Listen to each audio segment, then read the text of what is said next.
Hi అండి. Welcome back to my channel. ఈరోజు నేను ఉప్మాని ఇలా ప్రిపేర్ చేశాను. చాలా టేస్టీగా వచ్చిందండి. సింపుల్‌గా ప్రిపేర్ చేసేసాను. నెయ్యి వాడకుండా నేను ప్రిపేర్ చేశాను. ఇప్పుడు ఉప్మా కావాల్సిన పదార్థాలు: ఉప్మా రవ్వ తీసుకోండి 2 కప్స్. అలాగే చిన్న చిన్న ముక్కలుగా ఆనియన్స్ కట్ చేసుకోండి. ఒక 4 పచ్చిమిర్చి తీసుకోండి.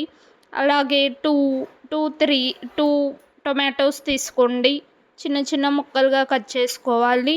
అలాగే వేరుశెనగ, ఆవాలు 1 టీ స్పూన్. ఇప్పుడు ఉప్మా రవ్వని ఇలా హీట్ చేసుకోవాలి. బాగా హీట్ చేసుకోవాలి.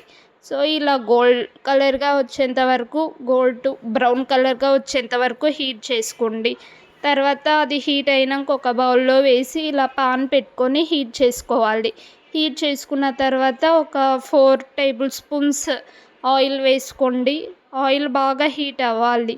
హీట్ అయిన తర్వాత మనం వేరుశెనగ తీసుకొని ఇలా ఆయిల్లోకి వేసుకోండి. తర్వాత ఆవాలు వేసుకోవాలి. ఆవాలు వేసుకున్న తర్వాత ఇలా కాస్త హీట్ చేయండి. కరివేపాకు మరియు మనం చిన్న చిన్న ముక్కలుగా కట్ చేసుకున్న ఆనియన్స్ వేసుకోండి.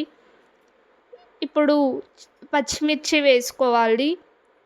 ఇలా వేసుకొని కాస్త ఫ్రై చేయండి. బాగా గోల్డ్ కలర్ వచ్చేంత వరకు ఫ్రై చేసుకోండి. ఇలా బాగా ఆనియన్స్ ఉడికేంత వరకు ఫ్రై చేసుకోవాలి. అలాగే చిన్న చిన్న ముక్కలుగా కట్ చేసిన టొమాటోస్ కూడా వేసుకోండి. ఇవన్నీ మనం బాగా ఫ్రై చేసుకోవాలి. ఫ్రై చేసుకొని కాస్త సాల్ట్ వేసుకోండి, 1 టీ స్పూన్. చూసారుగా వీడియోలో చూస్తున్నట్టు ఇలా ఫ్రై చేసుకుంటే ఈజీగా అయిపోతుంది. మరి మనం ఒక 2 గ్లాసెస్ వాటర్ వేసుకోండి. 2 గ్లాసెస్ ఉప్మా రవ్వ అంటే 4 గ్లాసెస్ వాటర్ వేసుకోవాలి. దానిలోకి తగిన సాల్ట్ వేసుకోండి. ఇలా అంతా మిక్స్ అవ్వాలి. తర్వాత ప్లేట్ మూసేసిన తర్వాత ఇలా వాటర్ నుంచి బబుల్స్ వచ్చేంత వరకు బాగా హీట్ అవ్వాలి. మనము పాన్ మీద పెట్టుకున్న ఉప్మా రవ్వ హీట్ చేసినది వాటర్లోకి వేసుకోండి.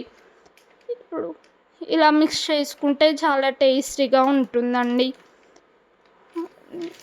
ఇలా ఉప్మా రవ్వ బాగా మిక్స్ చేసుకోండి. సో, అది బాగా ఉడుకుతూ ఉంటుంది. హాట్ వాటర్లో ఈజీగా ఉడుకుతుంది. చూడండి, ఇలా ఉడికిపోయింది ఉప్మా.